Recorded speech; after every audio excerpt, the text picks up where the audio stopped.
আসসালামু আলাইকুম, শুভ সকাল। আজ জাতীয় সংসদ নির্বাচন, এই জন্য সবার ভিতরে কিন্তু একটা উত্তেজিত ভাব আছে, তাই না? সবাই ভোট দিতে যাবে, আর এটা হচ্ছে আমার সকালের নাস্তা। তো সকালের নাস্তায় কিন্তু আজকে সবাই ডিম খেয়েছিলাম, আর এখানে হচ্ছে আপনার ভাইয়া বাজার থেকে বাজার নিয়ে আসছে। আজকে যেহেতু নির্বাচন, এর জন্য কিন্তু দোকান সেরকমভাবে হয় নাই, বসে নাই, খুব কমই আছে দোকানগুলো, খুব মানে কম খুলেছে, বেশিরভাগই দেখা গেছে কি বন্ধ। আর সবাই মিলে ভোট দিতে যাবে, এটার জন্য কিন্তু আনন্দে বেশিরভাগই দেখা যায় কি একটা ঈদ ঈদ ফিল আসে, তাই না? ঈদের দিন যেমন সবাই মিলে ঈদগাহে নামাজে যায়, ঠিক এইরকম মনে হচ্ছে কি সবাই মিলে একসাথে ভোট দিতে যাব। তারপর কি আমাদের ভোটটা একটুখানি গ্যাঞ্জাম হয়ে গেছে, কারণ কি আপনার ভাইয়ার ভোট এক জায়গায় এক কেন্দ্রে পড়েছে, আর আমার ভোটটা আরেক কেন্দ্রে পড়ে গেছে। তারপর আমাদের আজকের প্ল্যান ছিল যে আজকে আমরা সব কাজগুলো শেষ করে দুপুরে রেস্ট নেওয়ার পরে উনি আগে ভোট দিতে যাবে এবং তারপরে আমাকে নিয়ে সে আমার কেন্দ্রে যাবে। তো এই জন্য আমরা দুজনে মিলে খুব তাড়াতাড়ি আমাদের সংসারের কাজগুলো কমপ্লিট করে ফেলছি। এই তো আজকে যেহেতু বাজার আনা হয়েছে আর মুরগি আনছে আজকে, তাই ভাবলাম যে মুরগিটাই আজকে রান্না করো।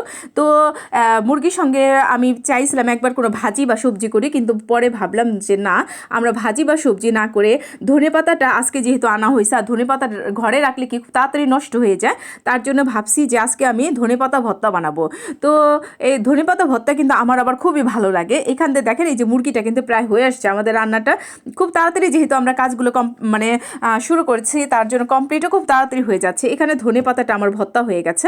আমি কিন্তু ভর্তাটা একটু চোরাপানি করে বানাইছি, কারণ কি আমি পাটায় বাটি নাই, যেহেতু অলস মানুষ, দেখা গেছে কি আমি ব্লাইন্ড করে ফেলছি। আসলেও কিন্তু সত্যি সত্যি যেটা, আমি কিন্তু অনেকটাই অলস, আমার কাজ করতে একদম ভালো লাগে না। আর যাই হোক, এখানে আমার বাচ্চাটা আজকে ছুটির দিন, ওকেও তো একটু সময় দিতে হবে, এই জন্য আমরা বের হয়ে গেছি, ওকে ওর সাইকেলটা বের করে দিছি। এই তো, আর রাস্তাটা কিন্তু আজকে একদম ছিল, নিরিবিলি ছিল, ও চালাইতে পারছে খুব সুন্দর করে সাইকেলটা। আর এখানে আমরা চলে যাচ্ছি আমার কেন্দ্রে, উনি কিন্তু আগেই ভোটটা দিয়ে আসছে, এরপর আমাকে নিয়ে যাচ্ছে। আর ভোট দিতে মানে আমার একটু অলসতা লাগছিল, যে আমি একটু ঘুমাই, ভালো লাগতেছে না, যাবো না এমন করে। পরে যে যখন ঘুমটা ভাঙলো, তখনই ভাবলাম যে না যাই, শুধু শুধু ভোটটা নষ্ট করার কোনো প্রয়োজন নাই। তো এখানে এই তো আমরা দুজনে মিলে যাচ্ছি, আর এই তো আমাদের কেন্দ্রের সামনেই আমরা কিন্তু চলে আসছি। আর এখানে আসার পরে অনেক অনেক পরিচিত মানুষের সঙ্গে দেখা হয়েছে, যাদের সঙ্গে আমার প্রায় অনেক বছর পরেও দেখা হয়েছে। যেমন আমার বাচ্চারা যে স্কুলে যাদের সঙ্গে পড়তো, মানে ওদের গার্জেনদের সঙ্গে দেখা হয়ে গেল, খুব ভালো লাগছে কিন্তু যখন সবার সঙ্গে দেখা হয়েছে। আর এখানে ছিল আমার কিছু ভাই ব্রাদার যারা দুষ্টামি করছিল ভোট নিয়ে। যাই হোক, এই তো আমি কিন্তু ভোট দিয়ে বের হয়ে গেছি, আর প্রমাণ হচ্ছে আমার হাতের দাগটা। আর ভোট দেওয়ার পরে এখানে আমরা মাঠে একটু হাঁটলাম, আর মাঠেই কিন্তু ছিল বিভিন্ন ধরনের খাবার। তো আমাদের প্ল্যান ছিল যে যেহেতু ঘুরতে আসছি, টুকটাক একটুখানি খাই, তো তার জন্য আপনার ভাই আর আমি দুজনেই ভাবলাম যে আজকে একটুখানি ভাজা পোড়াটা খাবো। একদিন দুই দিন খেলে গিয়ে তেমনও মানে ক্ষতি হয় না, তারপরেও একদিন দুই দিন না, প্রায়ই আমাদের খাওয়া হয় ভাজা পোড়া। আর যেহেতু খুব পছন্দ করি, দেখলে লোভ সামলানো যায় না। এখানে এই তো মানে ভাজা পোড়া করছিল একটা আঙ্কেল, আর এখান থেকে আপনার ভাইয়া এবং আমি খাওয়ার জন্য এই তো আমি মানে এখান থেকে নিয়েছিলাম আলু চপ বেগুনিটা, আর উনি নিয়েছিল সবজি। তো আমি কিন্তু একটা সবজিও টেস্ট করেছিলাম, সবজিটা আমার কাছে একদম ভালো লাগে নাই। আলু চপ বেগুনিটা একটু ভালো লাগছে, বেগুনিটার মধ্যে একটু বেগুনটা মোটা করে দেওয়ার কারণে ভালো লাগছে। তবে আলু চপের কোয়ালিটিটাও খুব ভালো ছিল না। এখানে তারপরে চলে গেলাম আবার 12 ভাজা খেতে। দেখেন কত কিছু খাওয়া হচ্ছে আজকে আমাদের। আবার ওখানে একটা বড় আপা ছিল, তার সঙ্গে একটু দুষ্টুমি করলাম।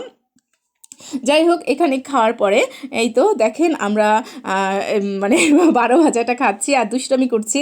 তো 12 ভাজাটা কিন্তু প্রচণ্ড ঝাল ছিল, ইচ্ছে করে ওর বাবা ঝাল দিচ্ছে, কারণ ঝালটা খেলে কিন্তু একটু একটু ভালোই লাগে, খারাপ লাগে না। তবে আমার কিন্তু প্রচণ্ড ঝাল পেয়ে গেছিলো খাওয়ার পরে, আমার কাছে তখন মনে হয়েছে কখন পানি খাবো। তারপরেও দেখা গেছে কি মানে পানি খাবো ভাবছি, কিন্তু পানিটা খাওয়া হয় না। একটু সামনে আসার পরে দেখেন এখানে আমাদের আঞ্চলিক ভাষা আমরা এটাকে বলি নোনা ফল, কেউ কেউ আবার আতা ফলও বলে, জানি না। আমি আমার জানার মতো দুইটার মনে অনেকটাই ডিফারেন্স আছে। যাই হোক, এখানে আমরা যেটাকে বলি নোনা ফল, অনেকেই বলে আতা ফল। আর দেখেন এখানে একটা বাড়ির সামনে কি সুন্দর একটা ব্রিজ ছিল, ব্রিজটা কিন্তু খুব সুন্দর ছিল। তো আমি ভাবলাম আপনাদের সঙ্গে শেয়ার করি। তো বাড়িটার মধ্যে কোনো লোক ছিল না। তো এই তো আপনার ভাইয়া একটুখানি আমাকে ভিডিওটা নিয়ে দিল। আর দেখেন গোলাপগুলো, মাশাআল্লাহ কত সুন্দর করে গোলাপগুলো ফুটে আছে এই বাড়িটার মধ্যে।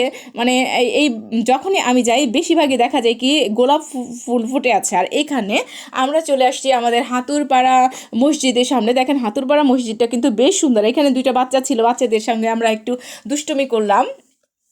তো এই তো এখানে মসজিদটা, আর এখানে আসার পরে আপনার ভাইয়াকে কাজে লাগাই দিছি, কারণ ফ্যান যেহেতু অনেক উঁচুতে আমি তো ওইটাকে পরিষ্কার করতে পারি না, এই জন্য ওনাকে অনেক দিন যাবতীয় বলছিলাম ফ্যানটা একটু পরিষ্কার করো, সে অলসতা করে এতদিন করে নাই, একদম কালো হয়ে গেছে, কিন্তু সাদা ফ্যান কালো হয়ে গেছে। আর এই তো একদম মানে আগ্রহ হয়ে এসে বসে আছে কখন ভোটের রেজাল্ট সে পাবে।